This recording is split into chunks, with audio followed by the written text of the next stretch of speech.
الحمد لله نحمده ونستعينه ونستغفره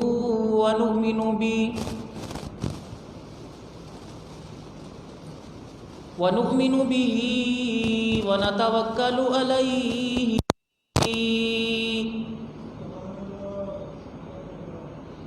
ونعوذ بالله من شرور أنفسنا ومن سيئات أعمالنا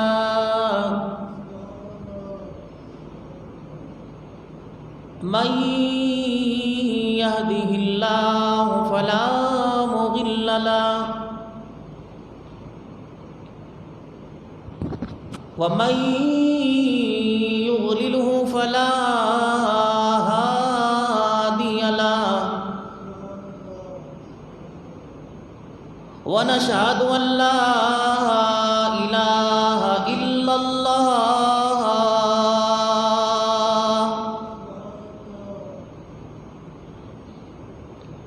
وحده لا شريك له ولا نظير له ولا وزير له ولا مشير له ولا معين له ولا مثل له ولا مثال له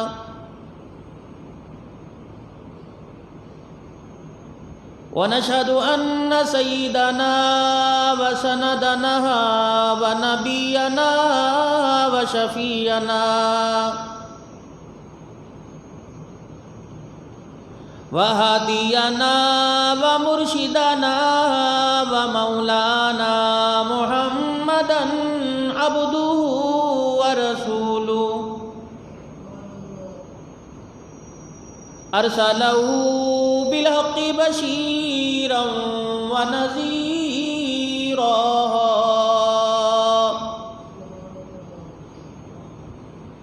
وصلى الله تعالى عليه وعلى آله وأصحابه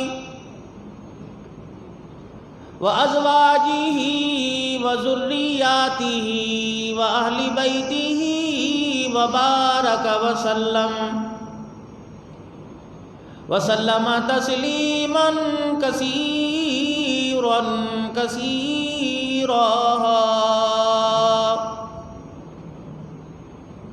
أما بعد فأعوذ بالله من الشيطان الرجيم.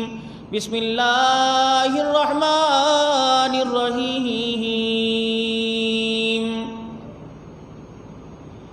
وَلَقَدْ نَصَرَكُمُ اللَّهُ بِبَدْرٍ وَأَنْتُمْ أَذِلَّةٌ فَاتَّقُوا اللَّهَ لَعَلَّكُمْ تَشْكُرُونَ.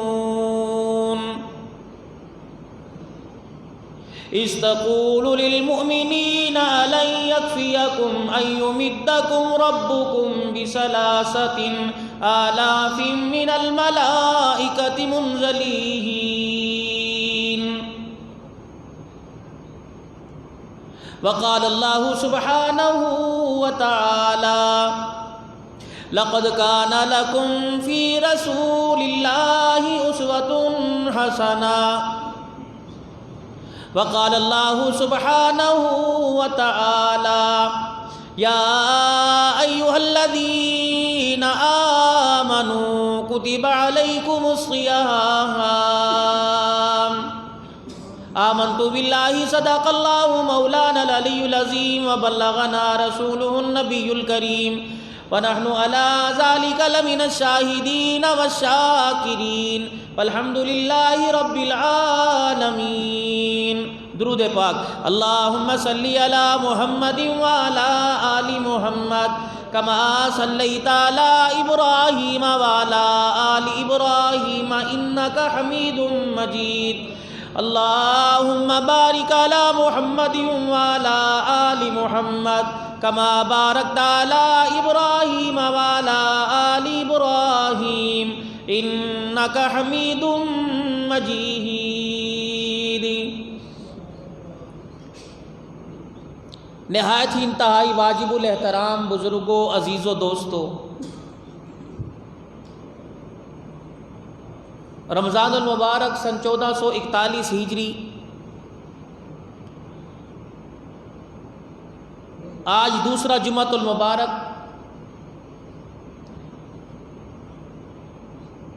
فرزندان اسلام کے لیے خوشی سے کم نہیں ہے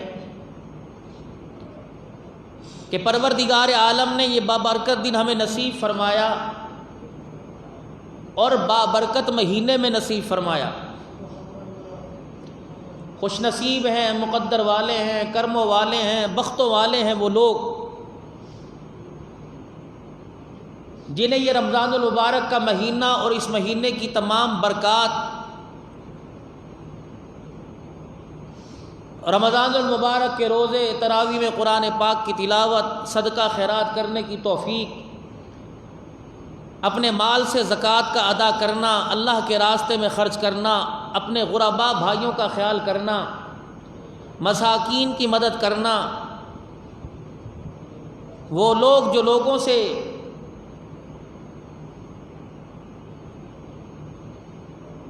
چمٹ چمٹ کر سوال نہیں کرتے، چپکتے نہیں ان کے ساتھ، ان کی خیر خواہی کا انتظام کرنا۔ پھر اللہ پاک کے وعدے ہیں اس مہینے کا احترام کرنے پر، روزے رکھنے پر، تراویح پڑھنے پر، نماز ہے، روزہ ہے، حج ہے، زکوٰۃ ہے، چھوٹی بڑی نیکی ہے، کسی کے ساتھ خیر خواہی کا معاملہ ہے۔ فرمایا میرے بندو، جو تم نیک کام کرتے ہو میں فرشتوں کے ذمہ لگا دیتا ہوں، اس کا اتنا اجر لکھ دو، اس کا اتنا اجر لکھ دو۔ لیکن روزہ ایک ایسی عبادت ہے میں فرشتوں کے سپرد ہی نہیں کرتا، اور اس کے اندر نہ کوئی ریاکاری ہے، نہ کوئی دکھلاوا ہے، یہ ہے ہی میرے لیے، تو اجر بھی اس کا میں ہی تمہیں عطا کروں گا۔ پھر سعادت مندی کی یہ بات ہے کہ پروردگار عالم تراویح میں قرآن پاک سننے کی توفیق عطا فرما رہا۔ قرآن کریم کا حق ہے کہ سال میں ایک مرتبہ اس کا ختم کرنا ہر مسلمان پر، حافظ ہے یا غیر حافظ ہے، یہ اللہ کے قرآن کا حق ہے۔ جیسے آپ اپنے بچوں کا حق پورا کرنے کے لیے صبح سویرے گھر سے نکلتے ہو کہ میرے بچوں کا، میری بیوی کا، میرے گھر والوں کا، میرے ماں باپ کا میرے پہ حق ہے، قرآن کا بھی آپ پر حق ہے کہ روزانہ اس کی تلاوت کی جائے۔ حفاظ کرام کے لیے کہا گیا کہ 3 پارے کم از کم روزانہ پڑھیں، اور غیر حافظ جو ہے وہ 1 پارے کی روزانہ تلاوت کرے۔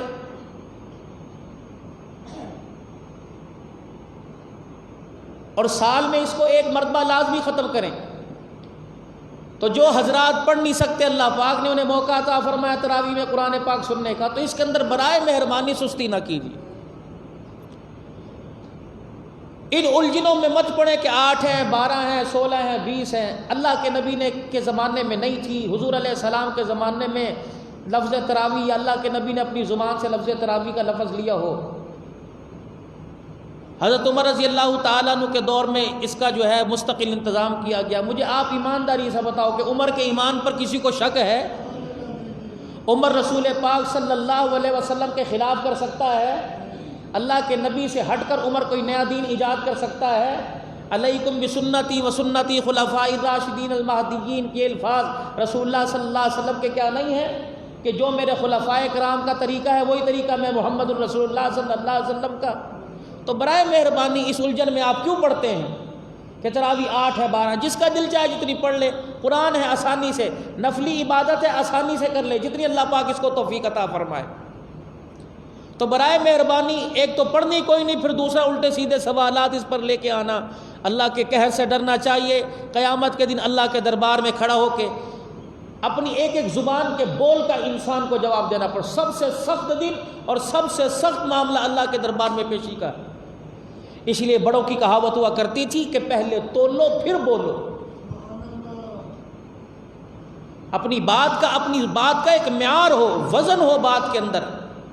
حضرت عمر رضی اللہ تعالیٰ عنہ کے بارے میں غالباً آیا، فرمایا کام کی بات ہے تو کر دے ورنہ خاموش رہ، قیامت کا دن ہے، یہی زبان انسان کی پکڑ کا باعث بن جائے گی۔ تو یہ برکت والا مہینہ، بہت سے واقعات اس مہینے میں ہوئے۔ سیدہ فاطمہ الزہرا رضی اللہ تعالی عنہ کی وفات، اما خدیجہ الکبریٰ، جناب عبداللہ بن مسعود رضی اللہ تعالی عنہ، اسی طریقے سے اما عائشہ رضی اللہ تعالی عنہ، حضرت علی رضی اللہ تعالی عنہ شہید، غزوہ بدر، فتح مکہ اسی مہینے میں رمضان المبارک میں ہوا، لیلۃ القدر، اور مسلمانوں کا ایک عظیم کام جو اللہ نے ان کے سپرد کیا اعتکاف کا، یہ تو اللہ پاک جسے توفیق عطا فرمائے، نیت کر لو اللہ میں بھی اعتکاف کی توفیق عطا فرمائے۔ آج مسلمان پوری دنیا کے اندر کمزور دکھائی دیتا ہے، حالانکہ مسلمان کمزور نہیں، مسلمان کے پاس کلمے کی طاقت ہے، اور یہ طاقت زمین و آسمان سے بھاری ہے۔ اسی طاقت کو لے کے مدنی کریم رؤوف الرحیم جناب محمد مصطفیٰ صلی اللہ تعالی علیہ وسلم بدر کے میدان میں نکلے، اور ساتھ کون تھے؟ وہ لوگ جنہیں پیٹ بھر کے کھانا نہیں ملتا تھا۔ ساتھ کون لوگ تھے؟ وہ لوگ کہ جن کے پاؤں میں جوتا نہیں تھا۔ کون لوگ تھے کہ جب میدان کے اندر اترنے کے لیے مدینے سے نکلے تو بعضوں کے پاس تلواریں نہیں تھیں، اللہ کے نبی نے ان کے ہاتھوں میں کھجوروں کی لکڑیاں دے دی۔ یہ ایسا غزوہ کہ مسلمانوں کے پاس صرف 8 تلواریں، 6 زرے مسلمانوں کے پاس، 2 گھوڑے اور 70 اونٹ، نکلے 313۔ ہر سواری پر 3 صحابہ کو مقرر کیا گیا۔ خود نبی کریم صلی اللہ تعالی علیہ وسلم جس سواری پر سوار تھے، آپ کے ساتھ 2 صحابہ اور تھے۔ صحابہ اکرام رضوان اللہ تعالی علیہ مجمعین نے عرض کی، کملی والے ہم اپنی سواری آپ کو دیتے ہیں۔ آپ علیہ السلام نے فرمایا، کیا تم ایمان میں اور نیکی میں میرے سے زیادہ طاقت رکھتے ہو؟ یہ واقعہ ہوا کیوں؟ ابو سفیان اس وقت مسلمان نہیں ہوئے تھے، مکے والوں کی تجارت کا سامان لے کر نکلے۔ یہ ایسا تجارتی قافلہ تھا کہ پورے مکے کے سرداروں نے اپنا مال اس تجارتی قافلے میں شامل کیا۔ نبی کریم صلی اللہ علیہ وسلم کے بعد علم میں اللہ نے ڈال دی۔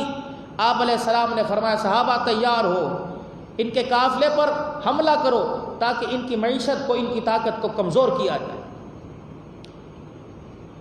ادھر یہ خبر ابو سفیان کو پہنچی جو ابھی مسلمان نہیں ہوئے تھے، انہوں نے فوراً قاصد مکے بھیج دیا۔ ادھر حضرت عاتکہ رسول اللہ صلی اللہ علیہ وسلم کی پھپھی حضرت عباس رضی اللہ تعالی عنہ کی ہمشیرہ نے خواب دیکھا۔ وہ خواب دیکھتی ہے کہ ایک شخص آیا اور آ کے اونچی پہاڑی پہ چڑھا، اور اس نے آ کر قریش مکہ کو للکارا اور آواز دی کہ 3 دن کے اندر اپنی قتل گاہوں کی طرف دوڑو۔ پھر وہ وہاں سے جبل ابو قیس پہ چڑھا، پھر وہاں سے وہ مکے کی بیت اللہ پر چڑھا، حرم پاک میں آیا، بیت اللہ پہ چڑھا۔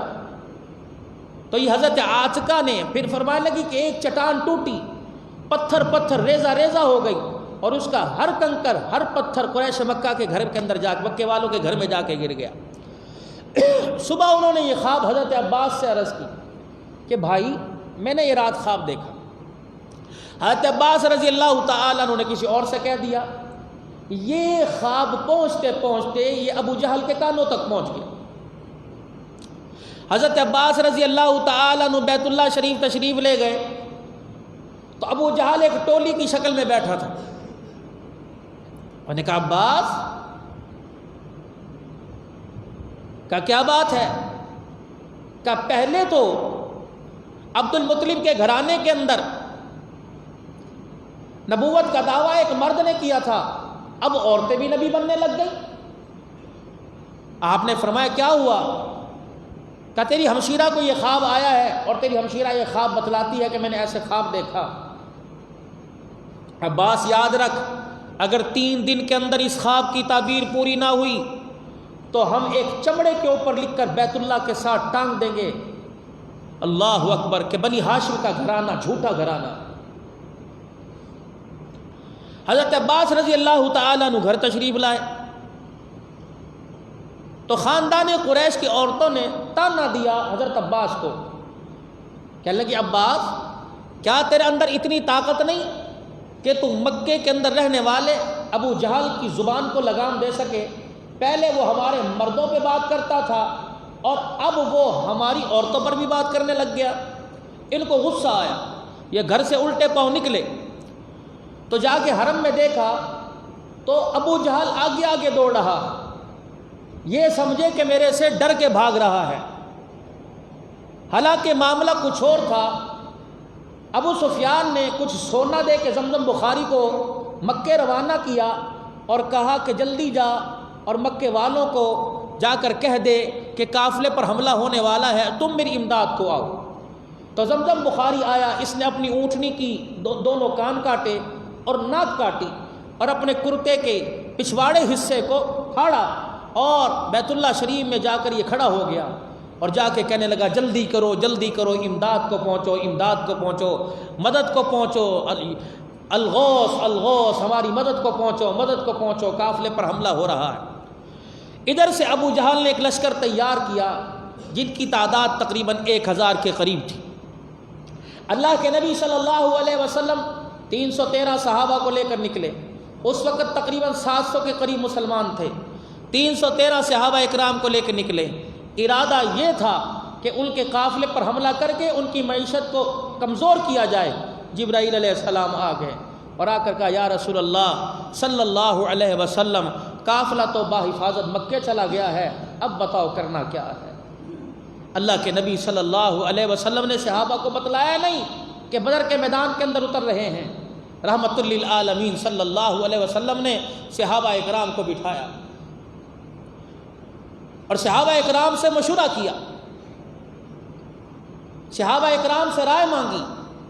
جناب سیدنا صدیق اکبر رضی اللہ تعالیٰ عنہ کھڑے ہوئے اور کہنے لگے کملی والے ہماری رائے کی آپ کو کیا ضرورت پڑ گئی، اشارہ کرنا آپ کا کام ہے، سر تن سے جدا کر کے قدموں میں آپ کے رکھ دینا ہمارا کام ہے۔ امام الانبیاء محبوب کبریا جناب مدنی کریم صلی اللہ تعالیٰ علیہ وسلم نے فرمایا کوئی اور کھڑا ہو۔ جناب حضرت عمر رضی اللہ تعالیٰ عنہ کھڑے ہو گئے اور عرض کرنے لگے یا رسول اللہ صلی اللہ تعالیٰ علیہ وسلم آپ حکم فرمائیں، انشاءاللہ ہم پیچھے نہیں ہٹیں گے۔ امام الانبیاء صلی اللہ تعالیٰ علیہ وسلم نے فرمایا کوئی اور کھڑا ہو۔ حضرت مقداد بن اسود رضی اللہ تعالیٰ عنہ کھڑے ہو گئے، عرض کرنے لگے کملی والے ہم آپ پر ایمان لے کے آئے، آپ اگر اشارہ فرما دیں تو کملی والے جو جہاں آپ کا اشارہ جائے گا وہاں ہمارے خون کا قطرہ جائے گا۔ حضرت مقداد بن اسود رضی اللہ تعالیٰ عنہ یہ کہہ کے بیٹھ گئے۔ پھر آپ رحمت والے نبی صلی اللہ تعالیٰ علیہ وسلم نے فرمایا کہ اور کھڑا ہو۔ آپ علیہ السلام کی رائے تھی مہاجرین جو مکے سے لوٹے پیٹے ہو کے آئے یہ تو پہلے ہی میرے پہ سب کچھ قربان کر چکے، اب مدینے والوں کے پاس میں آیا، اب دیکھو مدینے والوں میں سے کون کھڑا ہوتا ہے۔ حضرت سعد بن معاذ رضی اللہ تعالیٰ عنہ کھڑے ہو گئے اور کہنے لگے کملی والے ہم آپ پر ایمان لائے، آپ کے ہاتھ پہ ہم نے بیعت کی، ہم نے سب کچھ آپ کے قدموں میں ڈال دیا۔ کملی والے میں سمجھ گیا آپ انصار مدینہ کی رائے لینا چاہتے ہیں، کملی والے آپ اشارہ کر دیں کہ اپنی اونٹنیوں کی پشتوں پہ بیٹھ جاؤ اور انہیں یمن کی طرف لے جاؤ۔ اللہ کی عزت کی قسم ہے ہم یمن کے پہاڑوں کی طرف لے جائیں گے، پیچھے مڑ کے نہیں دیکھیں گے ہمارے بچوں کا کیا بنا۔ رحمت والے نبی صلی اللہ تعالیٰ علیہ وسلم کا چہرے پہ آپ کے مسکراہٹ آ گئی، آپ نے فرمایا پھر چلو تیاری کرو، آج اسلام کی سب سے بڑی جنگ ہوگی، آج پوری دنیا کے کافروں کو بتلا دیا جائے گا کہ مسلمان جو ہے میجورٹی پہ بھروسہ نہیں کرتا، مسلمان جو ہے وہ مال پہ بھروسہ نہیں کرتا، مسلمان تو اللہ کی طاقت پہ بھروسہ کرتا ہے۔ کملی والے آج اعلان کر دے کہ ان کے پاس تیر تلواریں بہت ہیں، ان کے پاس سر و سامان بہت زیادہ ہے، ان کے پاس اونٹ بہت ہے، گھوڑے بہت ہیں، تلواریں بہت ہیں، لیکن کملی والے اعلان کر دے اللہ تمہارے ساتھ ہے، ان کے ساتھ کوئی نہیں ہے۔